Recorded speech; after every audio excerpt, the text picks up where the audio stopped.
Hello, my name's Michael, and this is my weekly report. It's a day late. Sorry, I got really into something yesterday, and I just didn't quite get to this. But I want to do it every week, even though is it just showing? Is this useful? I think this is useful to me, if not anyone else. So, I like to be able to see what the stuff I made used to look like. So, but if you are watching, let me know. So this is my week. I was in Wales with my family until Tuesday. I went on Saturday morning and I came back on Tuesday around lunchtime, and I hung out with all my nephews and nieces and hung out with all the little children, and between sort of babies and up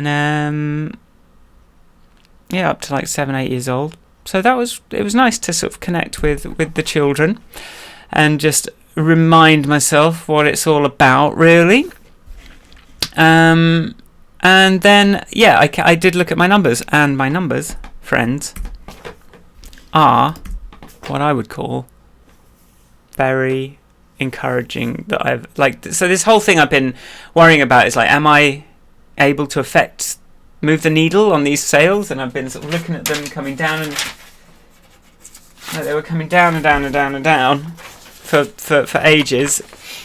I don't know why I waved that. I didn't want to show you the numbers, but they're not great. I haven't been able to pay myself for a bit, especially when I wanted some cash flow to try some ads. But last week they look all right, and that's with a price increase, the new icon, the new copy. So it's that's looking really positive. And it's this thing. It's it went up by 60%. Is it gonna stay up by 60%, or is it just? I don't know, is there something in that first week that makes a difference, or is it going to kind of stay there and just keep going up the more work I do? Well, let's hope for the latter. But there were a lot of crashes. There was some new crashes. There was 2 big new crashes. One was quite easy, I'd not disabled a thing that only works in Pro, and it crashed it if you accidentally double tapped with 2 fingers. And the other one, I just figured it out. It's just something to do with, something goes weird with the exposure. Auto manual exposure, and I just put a little bit of a safety on that. I managed to reproduce it today, so shoots. I think it's feeling nice, and I've done the sort of new version of it that I worked on last week. I've just that's uploading to the App Store right now, and that adds microphone support and things like that. So that's cool, and I had to sort of think about what I was going to do with this description for that. So it basically is really awkward to get the audio over the thing in OBS. It's just not going to work. It doesn't come in, whereas in Ecamm Live it comes in from the phone over USB. Air server, it's weird. Anyway, loads of different. But I just said it works on HDMI and it works in Ecamm Live, and then people can maybe figure out how to get it to work in other ways. But I'm just not going to sell it on that basis. So yeah. So once I had a call with this life coach person, not business coach, because I thought, well, that's an interesting idea. Maybe that's something I can use. It's certainly out of my price range for now, but interesting to talk to someone who's talking to loads of different CEOs and founders. So that was an hour on a Tuesday when I got back, and just sort of cleared some messages out, got some dealt with some support emails, but mostly sort of spent the next couple of days kind of going, what do I work on next? And reading books. And I was reading, because I read the 4-Hour Work Week recently, and then I got Pat Flynn's, I'll just show you this, Super Fans book. That's not really helpful, is it? And then I got this book, can I zoom in on this or make this smaller? Yeah, look, I got this Fix This Next book, which has this concept of a business hierarchy of needs, which is sort of the way what he was describing was that is my exact problem. I don't know what to work on next. But he does provide this sort of a bit of something useful to kind of reference that I was ripe for, basically. So I sort of feel like lifestyle congruence. I had to figure out how much money I need to actually be able to pay myself and be able to earn, and so I figured out that number to just have basic lifestyle covered. And then the next one, really, I really feel like I'm not doing prospect attraction properly yet. I'm getting people that are coming anyway, but So how does that work? That partly works by setting up Apple Search Ads, because I also listened to this podcast about how to set that up this week at last, because I've been watching a lot of stuff about how to do like general internet marketing, but it's kind of for people that don't know how to make an app and stuff like that. So I thought, well, actually, let's see what the app specific stuff is, and I found a good video on Apple Search Ads, and I set up all my campaigns. So I've got, like, based on this YouTube video, so I've got like an exact match campaign, which is all my exact keywords. It's a bit dangerous to click on this because sometimes, yeah. So we've got like, here's the stuff that I'm matching on exactly with. I put really low bids, but then I made it so that it can sort of mess with them if it wants. Should this show? Yeah, we've got some sort of numbers here. What have we done since yesterday? We've got installs. Anyway, like we've got exact match, we've got broad match, which excludes the exact match, and then so this lets Apple guess some stuff, and then search match, which I just go, don't use any of my keywords that I've got in my exact, but just see what you can find, and we just see how that goes. And like I've set it to like £5 a day per campaign, so average cost per tap. I'm just starting to look at this, and so that's one way of attraction. I don't like how this is more expensive, but installs is this is yesterday, but last 7 days we got a couple of installs.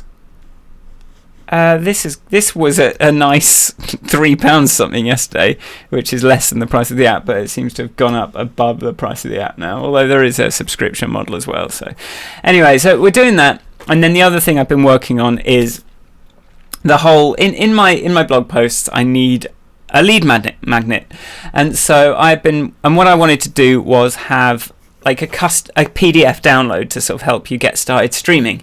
And I thought, there's sort of different things you can be doing when streaming, and I want to be able to like give people a custom PDF when they start streaming. So I've just been having fun building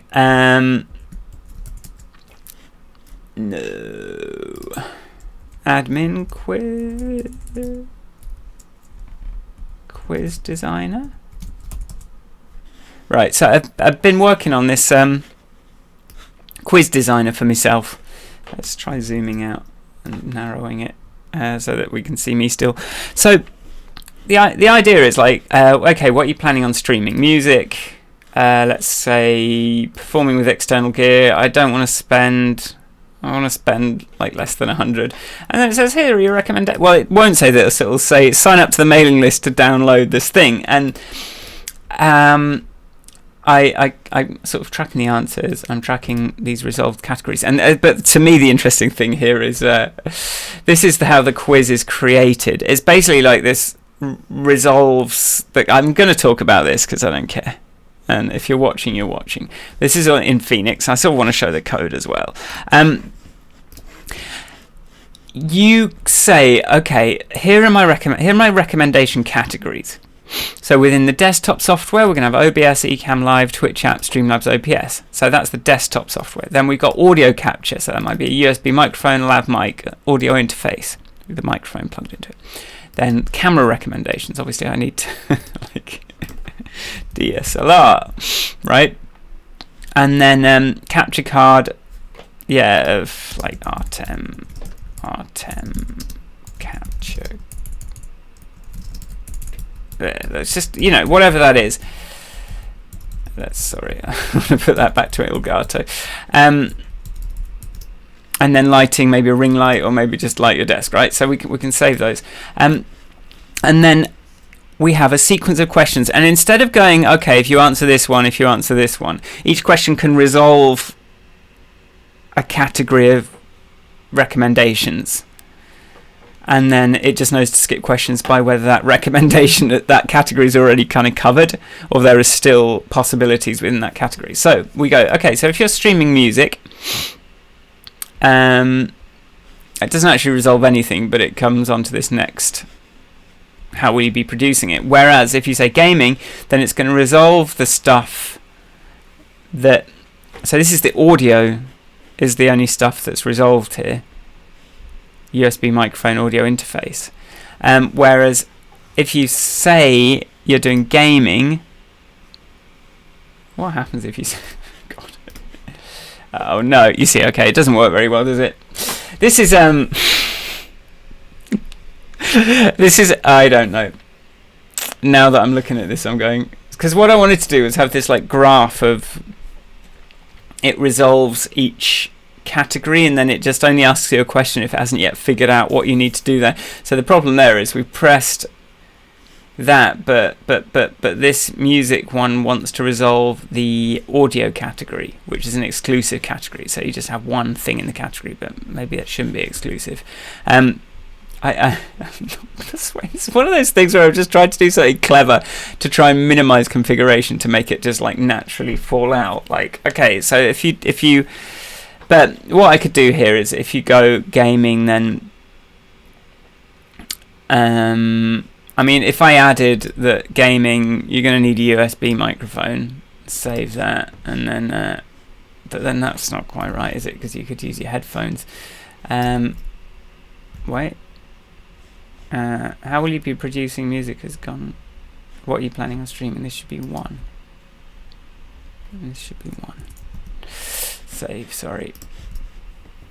What are you planning on streaming? If I go gaming, it's going to skip the microphone and the desktop and the audio. Anyway, the point is, it resolves it. It goes, okay, do you want to download this? And then each of these actually has like a few extra fields around like the recommendation. It's sort of like, this is my first pass. Like end to end, it was quite a lot to figure out because like just to show you the models that were created for this, we've got quizzes, questions. A list of questions has a list of choices. Each question has some text, right? And then that the answer is what's stored in the database against a user, so it tracks the choice that the user made in the database with the timestamp. But then we have recommendation categories, so like a camera or lighting equipment. Then we have the recommendations themselves, and then those have like the title, the image, the price, the link, all that kind of thing. So affiliate links, basically. And then we have the resolutions table. So this is like, what does each choice resolve to in terms of recommendation? So it's each choice has multiple possible resolutions. So if you say I'm gaming, then it's going to say, oh well, you're not, like you say, if I'm performing live music with external gear, then it's going to go, okay, well you need an audio interface then.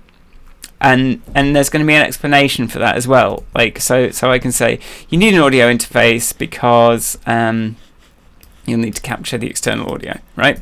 And then when you see the recommendation, it's going to say, okay, use OBS because it's the most compatible, USB microphone because that, and if you've already got an iOS device, then you've already got the camera. Make sure your lighting faces the window if you can't afford to spend money on stuff. But yeah, this model. So then I was enjoying. I'd basically done a really nice quiz designer at Phoenix Live View thing. So we've got the quiz form has a thing, but then each quiz kind of embeds question forms, and then the question forms have just this stuff in line. And each question form embeds a choice form, and then each choice form. So I've got this quite like I'm just happy about how my approach to how much I'm getting the hang of Phoenix Live View. So, and applying it to this quiz, and just even if I haven't quite figured out the details of how this resolution works, it'll be the easiest thing in the world just to say skipped questions. If I want, or like next question or something like that. I can have a tree kind of structure there if I want, but I'm hoping to just be able to do it by like having it naturally fall out. I've been talking for 15 minutes. I have not shown you these cows yet.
Okay, that was me walking through. I went on like a 20-kilometre walk. It was not supposed to be a 20k walk, but I kind of, I was in Wales, just ended up out. It took me ages to find this beach place. Well, because I was like, nowhere was a direct line to the coast, and then there was no taxis, which I was hoping for, so I just had to walk the whole way back as well. But it was fun. Like, what was it, 30,000 steps. But anyway, I won't be too much longer. I just want to sort of skim through what else is on here. The prospect attraction, like, hopefully I can figure that out next week, but it's actually like not super urgent, because I think with the search ads, we're going to start making a dent in those in that prospect attraction that way. And then I get to do client conversion and start, like, my email drip list and all that kind of thing. It's all stuff I know what I'm doing, and there's stuff that I've been wanting to do in all the different like levels of that thing. So like community stuff, am I trying to extract myself from the business, linchpin redundancy, reputation, like all that kind of thing. Just I'm going to get to it, but I'm in the sort of sales, in the base of the pyramid at the moment. I think it's good to realise that and just to kind of put my time into figuring that stuff out. Podcast yesterday was about I forget. It was a good one though. Lifestyle design. We did one on lifestyle design, so that'll be out tomorrow on Monday, or patrons grandpodcast.com. You can go to Patreon. I thought that was good. Yeah, we talked for over an hour, and it was cool. And we thought about it a lot. I've just fixed the bugs, those last bugs for Shoot. That's going up. So I will just leave you with with me in a field, and then I'll say goodbye. So bye. Oh no, that's not the right button. Cancel.